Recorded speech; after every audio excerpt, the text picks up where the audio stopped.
looks like we're going to run out of questions before we run out of time. If there's anybody who's interested in submitting a question, you do have that time. Out in front on the glass case, there's some pads and some pens if you'd like to. We can make it if we need to, but we definitely going to have some room if anybody has a question that they haven't heard asked or answered yet. Law enforcement has recently been relegated to the wrong end of guilt-innocence, sometimes guilty until proven innocent. What can the Sheriff's Office do to better relate to the community, especially the youth and young adults, to turn this around?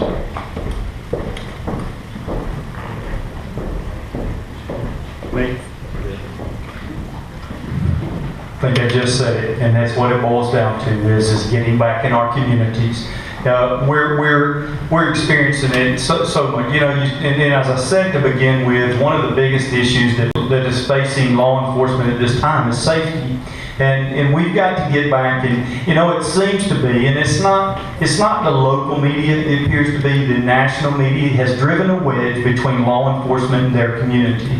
It does not matter. You know, you didn't hear of a law enforcement officer doing something bad last week, but you can take one issue and you can blow it up and make it be national headlines very quick.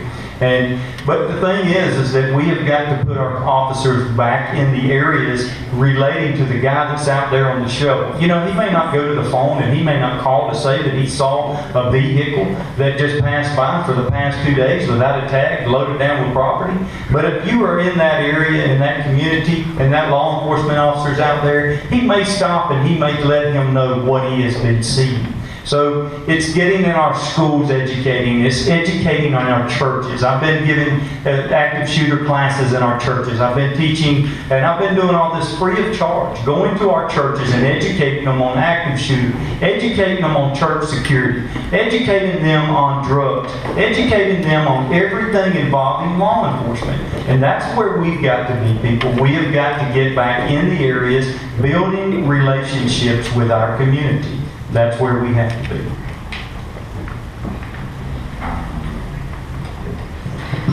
One of the, I asked not too long ago what happened to the DARE program, and the DARE program disappeared several years ago. And I think it had a little bit to do with the financial side of it. I think it had a little bit to do with, they did a study not too long ago that indicated that the DARE program, where it initially was a good program, but they found that it really did not curb the flow of drugs in our schools. I think it did help with the self-esteem in some aspects, but there's still, in some of the training that they were doing, the young people were quick to say, I don't necessarily believe that. You know, one of the things that I heard was that if you ever smoke marijuana, then you're automatically going to jump into a higher drug. Well, that's not the case. You know, young people know that there's many of their friends have smoked marijuana through the years and they've never done anything worse. It's probably no worse than saying if you drink a can of alcohol, you're automatically going to jump into Jack Daniels. That's not the case. So they pretty much decided that the DARE training program was just not where it should be, but there are other programs that can be implemented, and one of the ones that, and we've got to get back in the school system to work on that disconnect. If you've ever been to our Awana at church, the young people, they're in elementary school, they'll come by, and we've got one of Kevin's police officers that's out there, and they want to come by, and I could stand there with a billboard on my head, flashing billboard, and they wouldn't even pay attention to me, but they want to give Paul a high five, they want to shake his hand, they want to speak to him, but once they get into middle school, there seems to be a huge disconnect between law enforcement and those young people. So we've got to do more to reach out into the middle school and into the high school and bring them on board, whether it's through the Explorer program or just whatever it has to be to establish that connection between law enforcement and young people. I mentioned the other day to Team Court, I said, you know, it would be really great if you have a child who's going through teen court. Part of their requirement to finishing up through teen court is they join the Explorer program at the high school. Well, my gosh, that puts them basically almost one-on-one with a law enforcement agency, and will help them build that relationship, and it may even turn that child around and get him going in the right direction. And let's say if it's a black child, you know, you get that child, he gets on up and he gets his law enforcement degree, well, they turn around and bring him to the sheriff's department and help out with the issues of not having any black law enforcement agencies or officers participating in your department. Okay. What was the question? Listen, go through two sets of answers, sometimes I forget. Law enforcement has recently been relegated to the wrong end of guilt, innocence, sometimes guilty until proven innocent. What can the sheriff's office do to better relate to the community, especially youth and young adults, to turn this around? Oh, yeah. First off, let me say this. I'm going back to that other question. I don't feel like I've lost my community. I'm only as good as the people that work for me and the people that I serve. So I don't agree with that. I don't feel like I've lost them. I feel like I got the full support of in my community here in Chipley. And again, that's what I want to do. I want to go countywide with what I've been able to do here. And the proof's in the pudding with our theft cases and our other crimes being as low as they are. Exactly right. Listen, there's bad apples and everything. Cops, medical field, it's everywhere. Schools, it's all. I think what we got to do is we've got to continue to lead and set a good example. That's what we have to do. And it's simple. It's simple as this right here. Like my mom and daddy raised me, is you treat people like you want to be treated, and you're going to be fine. Thank you. Thank you. I'm going to paraphrase this next one because it's actually been submitted in a couple or three different forms here. Unfortunately, the terms active shooter and elementary school are all too often used in the same sentence. Something that has definitely affected the fiber of the American dream. We currently in Washington County do not have school resource offices at every one of our public schools. The question is, what will you as sheriff do to change this to ensure that we have the proper appearance, the proper attendance of that SRO in each of those schools, or as necessary as you see fit? And Chris, you'll be first on this. I just saw in the paper where Washington County Sheriff's Department is introducing the ALICE program. I was also talking to a gentleman at church the other day who's a retired deputy from down south, and he also saw that in the paper. And his first question to me was, my gosh, why haven't y'all done anything prior to this? It seems like we seem to get on board several years after other agencies throughout the state have done the same thing. We have one school resource officer that is handling Vernon, and she's usually at the middle school and the high school. And if we ever had an incident at the elementary school, which would be a prime target, my goodness, the amount of damage that perpetrator could do in a matter of 5 to 10 minutes. It would take her about 5 minutes to get from one school to elementary school. And the carnage would be unbelievable.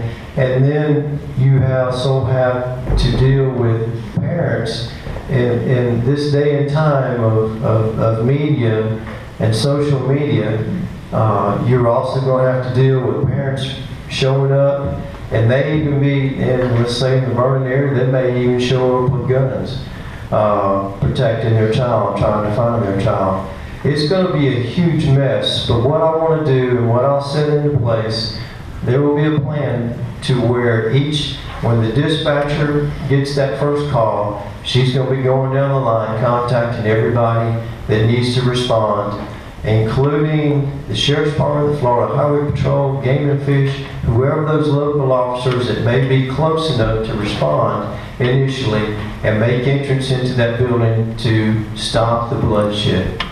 Now, what you have to also do is you have to contact fire departments to help ensure that they're blocking roads so that the ambulance personnel and whoever's responding for first aid can get in there to them. If you could just imagine how the road would be blocked with people responding if we didn't do that. So I'll have a program set in place to where whoever's responding and they know their plan, there's an area that they will all meet and proceed as they need to. I think we're trying to figure out how to get more coverage too. I guess that was the meat of the question. I don't really understand why there's not more meetings that goes on with the principals of each one of the schools on a regular basis. And I think you just got to push your sleeves up. I don't know. I don't know until I get there. First off, I think there need to be coverage at every one of those schools. Unfortunately, that's what we've come to in a society that we live in today. I think we got to work towards getting coverage in each one of those schools. But I'd like to dig into it, you know. I mean, it would take me getting up there and looking at the budget and seeing what we got, you know, and then working and pushing your sleeves up and working together and working with the school board superintendent and working. I think a good thing now. I think a good thing now is to have a regular meeting with each one of those principals, and not necessarily. I'm not saying one-on-one. I'm saying as a whole, and let the ideas come to the table. But again, I mean, yeah, I personally think we need coverage in every one of those schools. We've pretty much covered, and we didn't get anything for it, but we've pretty much covered the vocational and Kate Smith ever since I've been here. I'm proud to do it, but again, I think you got to push your sleeves up and meet with those people, try to get along with those people, get along with one another, and bring something to the table to get the coverage. It's not about the sheriff's department, and it's not about the Washington County School Board. It's about those students in those schools. That's what seems to everybody want to forget about, you know, and it gets back to the almighty dollar. But that don't help things if something bad happens at one of those schools. And like I said, the bottom line is the younger that's going there. I mean, you know, my answer is I think we need coverage in every one of them. And I think I have to look and see, you know, where the sheriff's office is at on the budget and the school board too, and sit down and meet with them people to try to figure out. 10 seconds. To try to figure out how to get those officers in each one of those schools. But I think it needs to do it. I think it's worth the fight, you know. Thank you. School resource. That's a great subject to me because I've been there, I've done the schools, I've been in the schools, I've worked the schools, I've supervised the program. You know, we worked on getting another officer back in the schools every year during Mr. Taylor's administration as the school superintendent. We lost the position during Ms. Cook's tenure as the school superintendent, and you know, there just was not enough money for her to continue with that with another officer. So we were cut in that area. I'll tell you that we're constantly, I agree 100%, and probably one of the best things I've heard tonight is that, you know, I don't know until I get there and look. And I'll tell you, when you get there and look and you see what there is that, you know, it's not the sheriff's office itself. Yes, I would love to say that we had the money to throw an officer in every school. I'd love 30 more officers out on the street as well. There's a lot of things that I would love to see occur, But, you know, it's working together, getting the school board on board and saying, hey, look, this is something that we need. We definitely need to work together on this, and let's approach it and let's move forward with it. But we need, if nothing else, we need the position back that we lost. And I certainly agree with that. But I'll tell you at the same time is that when you have Sandy Hook, when you have a 9/11, the things that's on that's people's mind for the, you know, real quick is for the next month or two is that issue. Everybody after 9/11 wanted to pray and join together as a community, as a nation. But you know, it didn't take long before they forgot about it. Sandy Hook came along and everybody was interested in school safety for a few minutes, and it didn't take long and they forgot about it. Well, it was going to take another incident before everybody jumps on board and say, hey, look, we need more officers in the school. Well, we know that now. And yes, you're right. We did just implement Alice program. You know, we learn about we're a small county when you're talking about other counties and other communities. Yes, we're not going to get everything firsthand. We're not. We learn a lot of things that's going on at the national level, at a National School Resource Officers Convention, and they bring information back. Justin Jenkins was very instrumental in getting that program to this county, getting it implemented, and it's one of the best things. Not just school resource officers, but we're training the teachers. We're training the teachers on things to do. Yes, school safety. How much is their safety worth? You can't put a price on safety.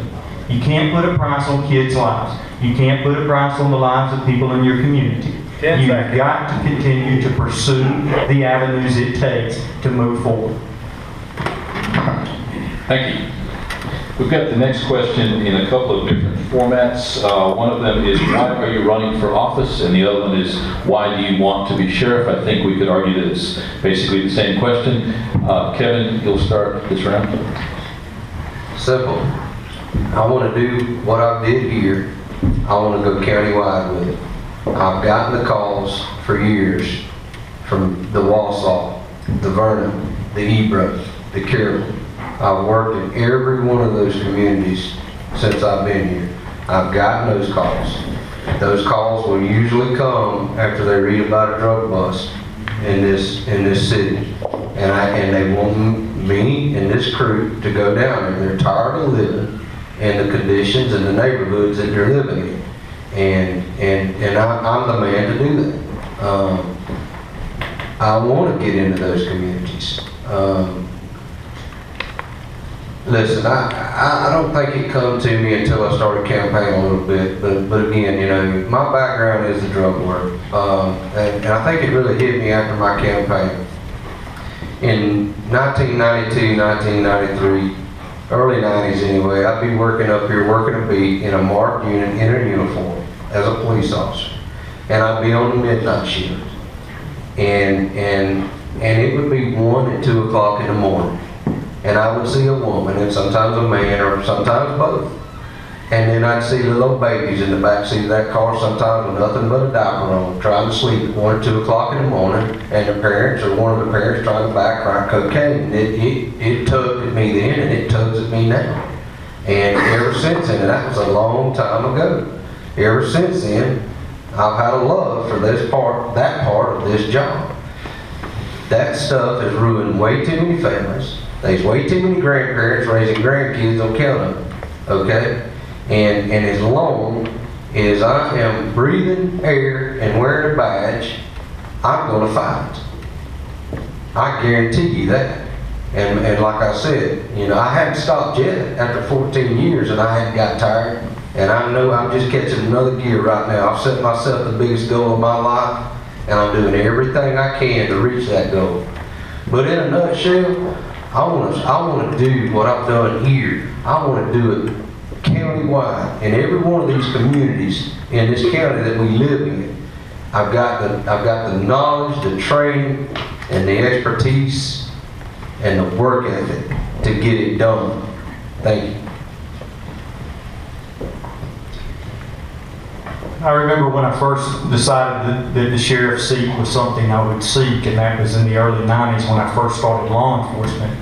Back then, I'll have to admit that it was probably more of a selfish, want to be the chief law enforcement officer of the county, But you know, time and age has a way, and moving up through the ranks, and you see things that occurs in your community, and it's about my kids, my grandkids. It's about the safety of this community. It's about putting my family, your kids, your grandkids. It's about the future.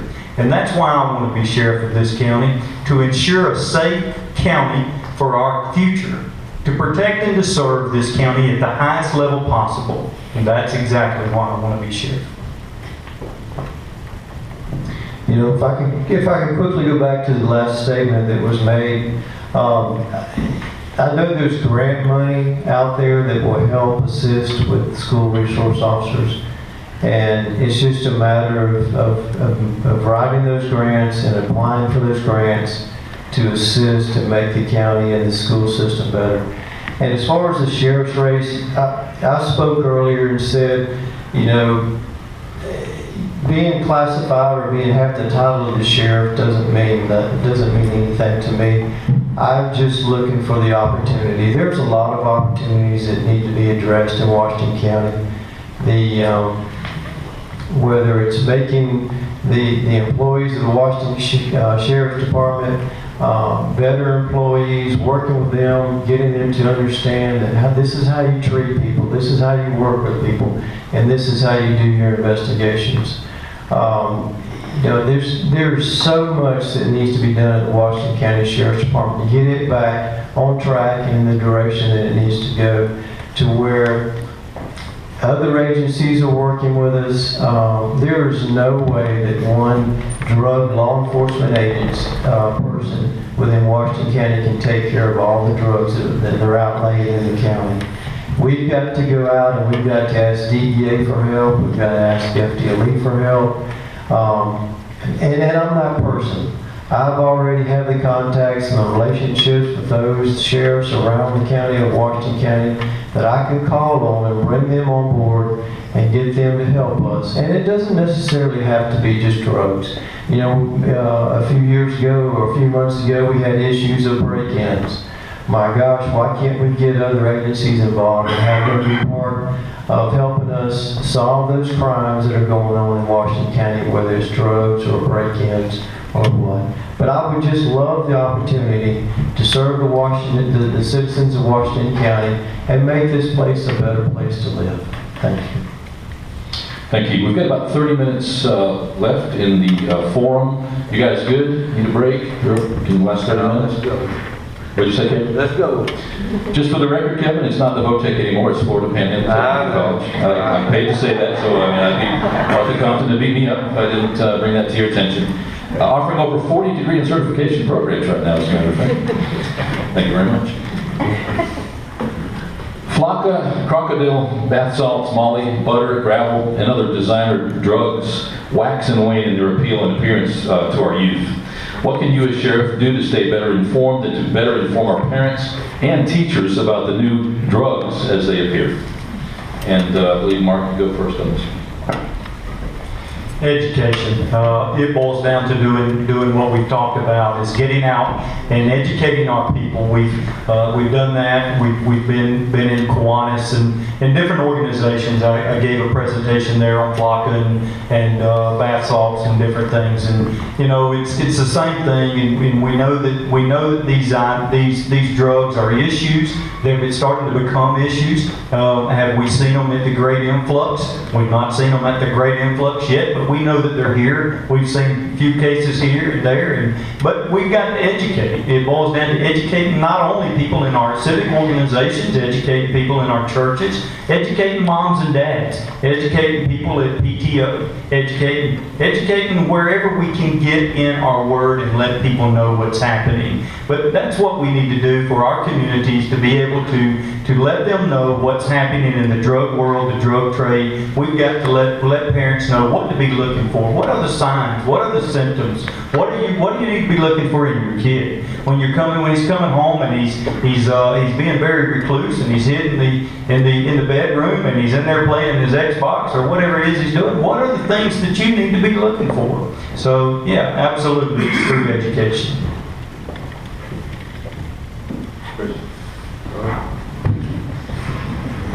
once again, drug education and having people there in the schools that are sharing with young people. You know, we could get up there and we could talk all day long on how bad these drugs are, but I think what works more for young people nowadays is when they're able to see actual videos or they see pictures, and you have all seen pictures of people who have been hooked on meth. You'll take a nice young lady, and over a matter of 2 years of her taking meth, her whole complexion changes, her whole outlook on life changes. So I think it's just being in the schools, being prepared to share with people and let them know that this is what drugs do to you. If you were to take and you would show a video that I saw not too long ago, somebody who was on heroin, you would quickly realize that heroin is not the drug that I even want to come close to using and being part of. We will be burying many young people if we're not prepared for what's going to happen with the influx of heroin. And these other drugs, some of them are popular, and they seem to be the drug of choice. But my goodness, we've just got to make sure that as our school resource officers, we are sharing the dangers of these drugs and letting them know what they do to their body. My turn. Real quick on the Flocka. We didn't do a presentation to the Kiwanis, but we trained the Washington County Hospital out here and the Washington County EMS because it's some bad stuff. That's what we did. And we actually started making, actually had a couple of Flocka cases that we made with 2 or maybe 3. And then what we do, press, we try to put the word out just like what these guys are talking about, educate the public. That's bad stuff. That stuff is worse than the real stuff. And then what we do is, we try to target where it's coming from and we attack that. That's what we do. It don't matter if it's in Chipley, it don't matter if it's in Washington County, and it don't matter if it's in Jackson County, we're at. We attack it. We go to where it's at. I've made cases in Tallahassee, dope coming out of Tallahassee into Chipley. But let me touch on one thing. Chris keeps bringing up DEA. Let me tell you about DEA. Let me tell you the truth about DEA. It's not their fault, okay? The Drug Enforcement Administration. In the 90s when I was working drugs, I was an undercover officer. I actually bought dope all over this panhandle, doing hand-to-hand deals.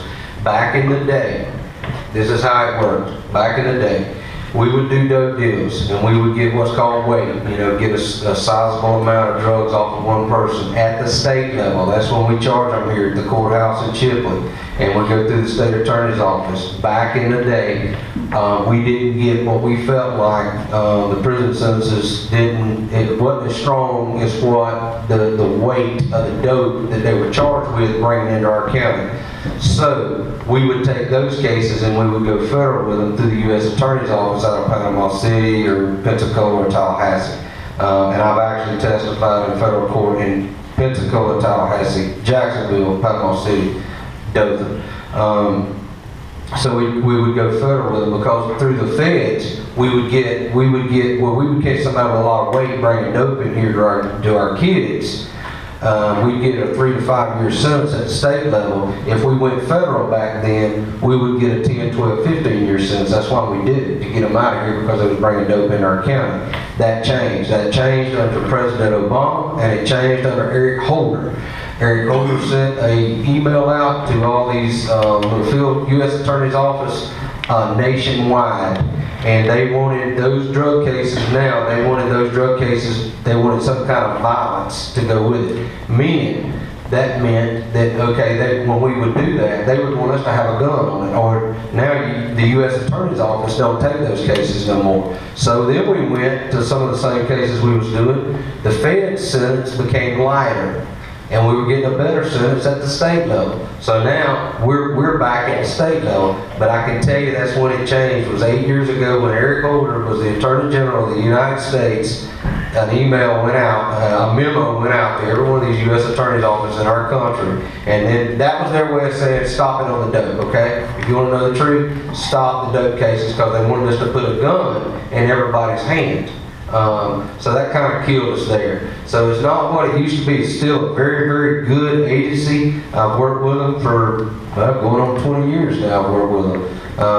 But it's not those guys that work down there. It's not their fault. Panama, Pensacola, Tallahassee is the closest ones to us. It is not their fault. They only can do what the U.S. Attorney's Office will allow them, will prosecute when they bring it to them. So it's not as good a tool as it used to be back in the 90s for us, but that's the reason.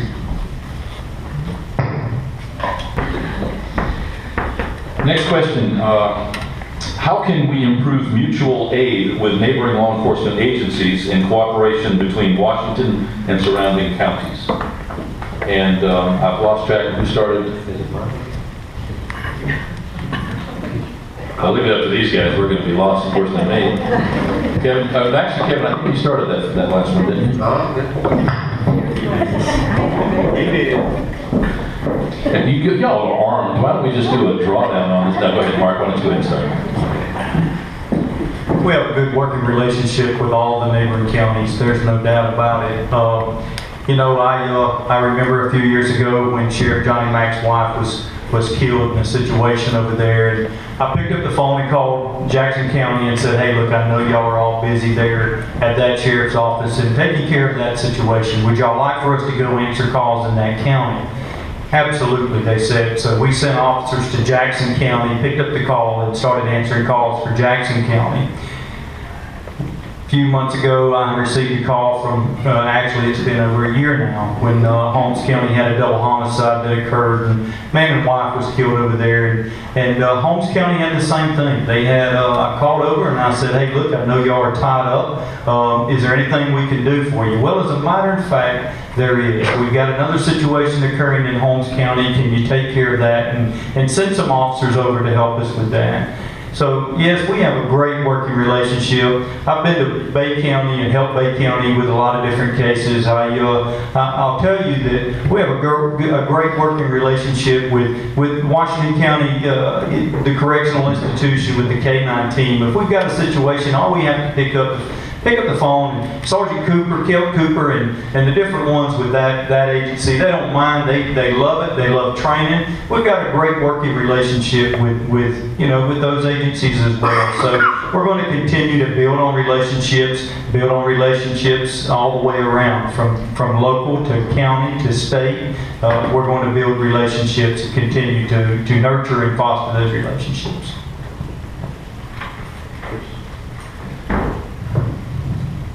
I'm just going to say this. I've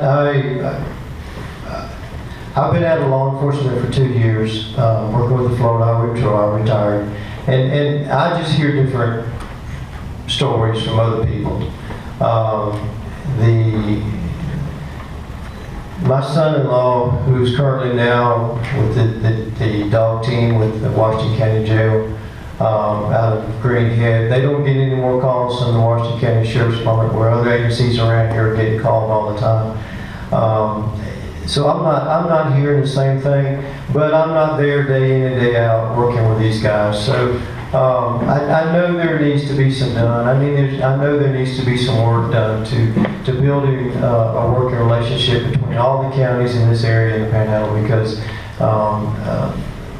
I can sit here right now and I can say that the relationship between the Washington County Sheriff's Department and the Police Department is not that great. So we've got to, whoever the sheriff is, he's got to step in and build back those programs and get everybody working back together for the common good, stopping the crime within Washington County.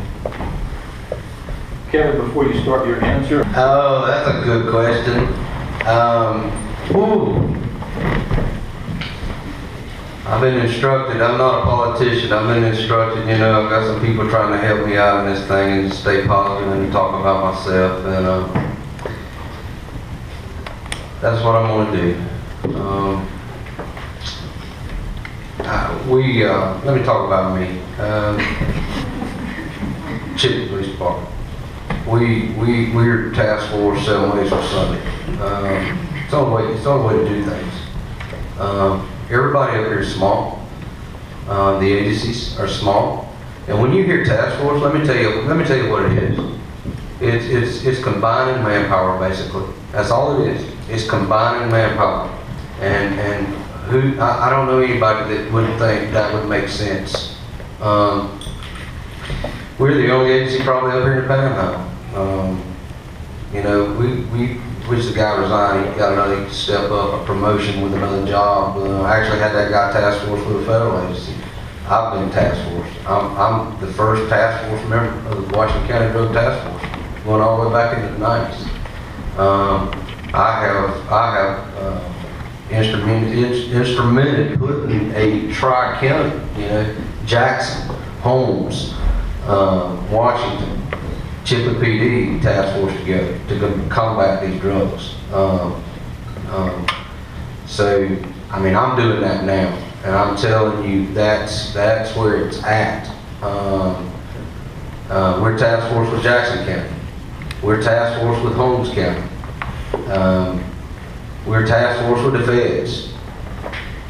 We're task force everywhere we can be, and again, that's a combination of manpower. That's putting your manpower together. You know, 10 seconds. we may revisit that at a later date during this campaign, but we're doing it now. I'll end on this. We're probably the only agency in this county that's task force like we are. And there are not but 2 in this county. And that's the truth. Thank you all. If I could ask you a question as a group, do you feel that this effort is worthwhile and that this is a worthwhile expenditure of our time and yours?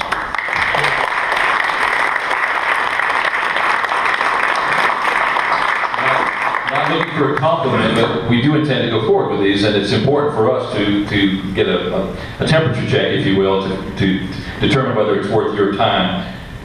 You have to understand that many times some questions are forwarded up here, it's somewhat mean-spirited. It's my job as moderator to winnow some of those out, some that are specific to a job duty that the other candidates may be unfamiliar with. So again, we take those out. At the end of the day, we don't want it to be softball, but we are reflecting the questions that you as an audience asked. We have enough time now for each candidate to take 2 minutes to make their closing statements.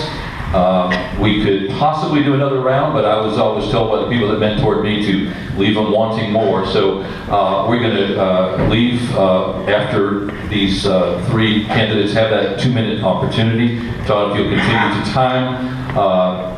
Who goes first this time? Have you guys been keeping up with it? I think it's your turn, isn't it, Chris? Yes, do you want to take the microphone with you?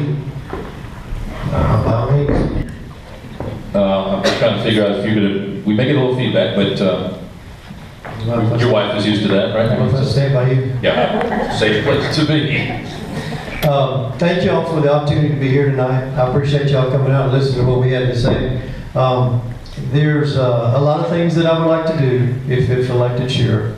I would love to spend time in the community. One of the things I'm gonna have a hard time with is dividing my time between sitting at the sheriff's department behind a desk, listening to phone calls and talking to people on the phone call, and wanting to be out there in the community, reaching out and touching those, all of you within the community, and listening to your needs and your desires and what we'd like to see, what you would like to see at the sheriff's department.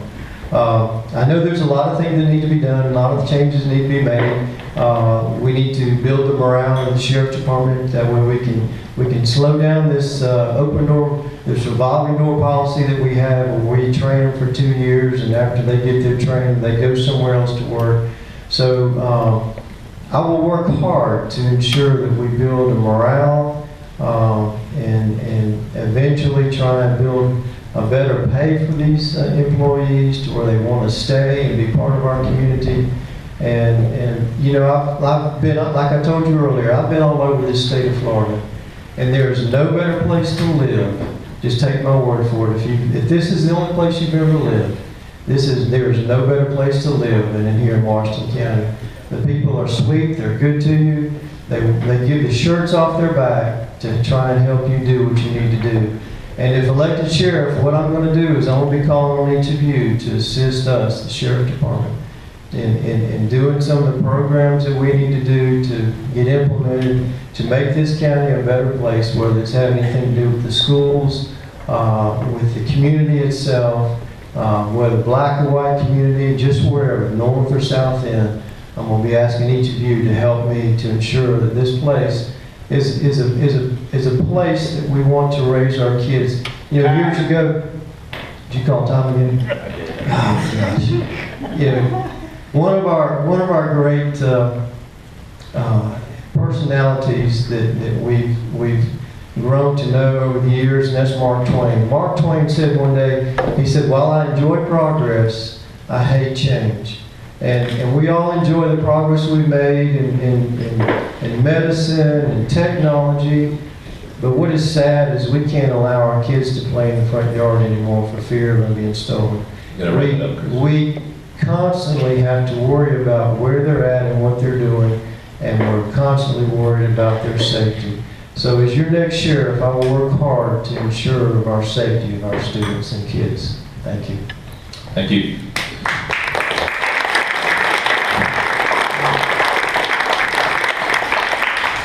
Kevin, in all fairness, you'll get that extra 15 seconds as well. 15 seconds, like 10 minutes.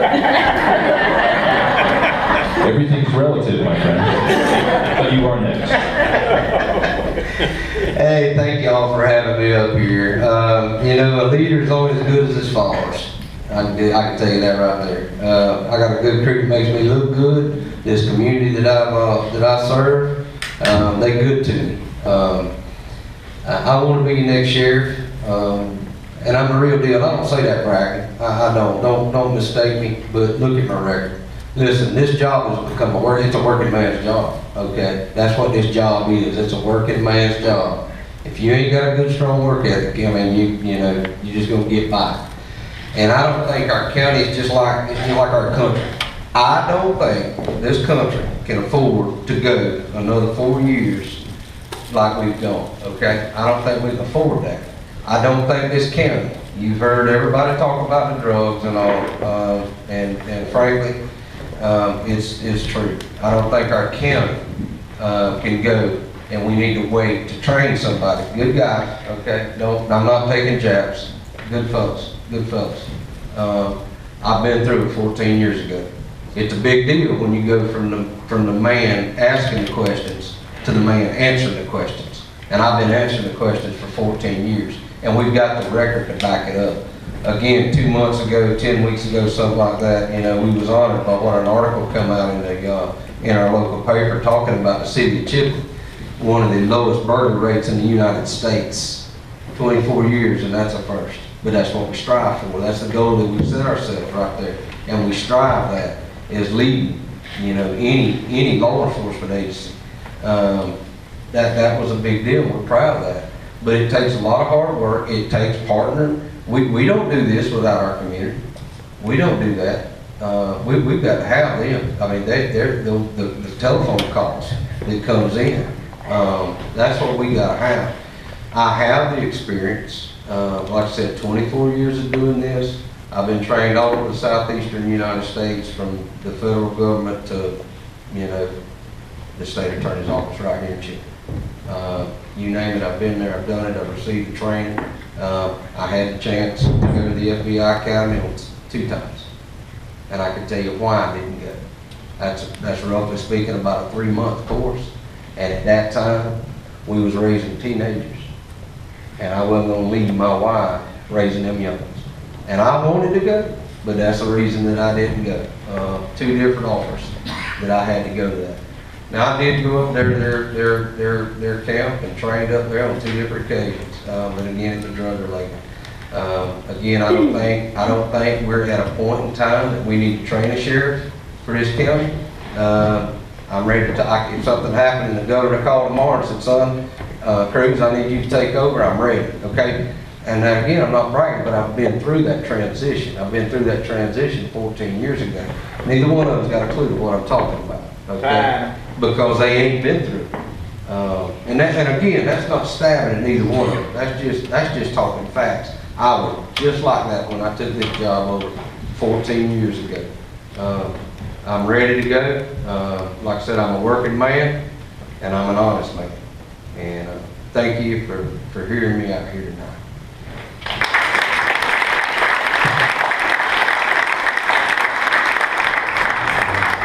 Well, Mark, you get 10 minutes to be.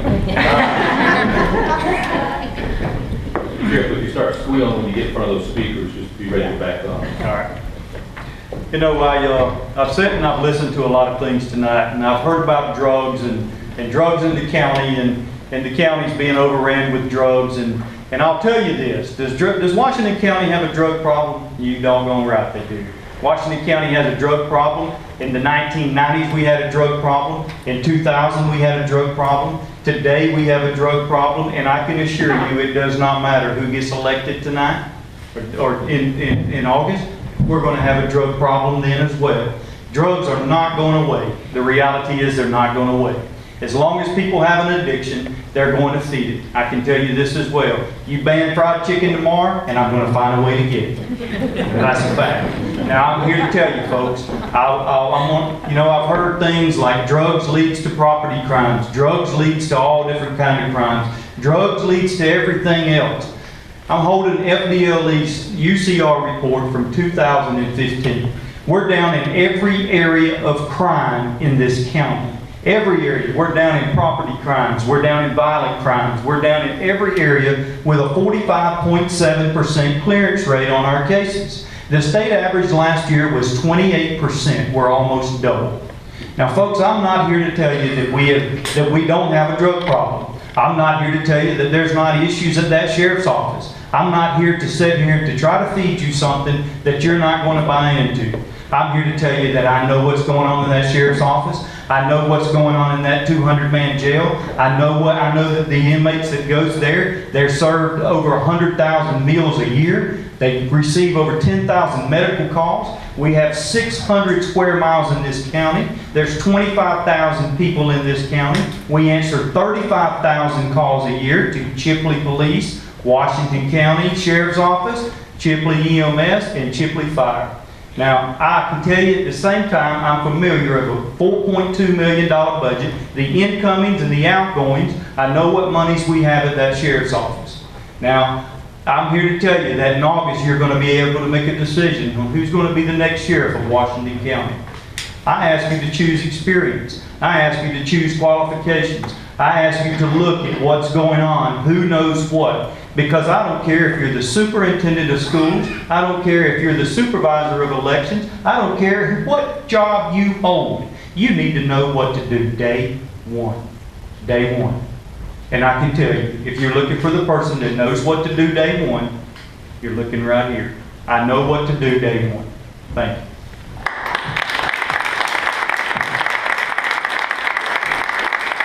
Thank you all. We couldn't do this without you. Our next meeting will be June 13th, right here. Apparently it's been paved the way it's been paved. If Zena gets her way, it'll be the state representatives and state senate and congressional offices. If I get my way, we'll have 9 Republicans here running for county commission. Either way, you're going to get both of those in the next 2 months. Thanks for being here. I'm Paul Goulding. I'm running from sheriff. And hopefully you'll join us here again in a month. And good night and God bless.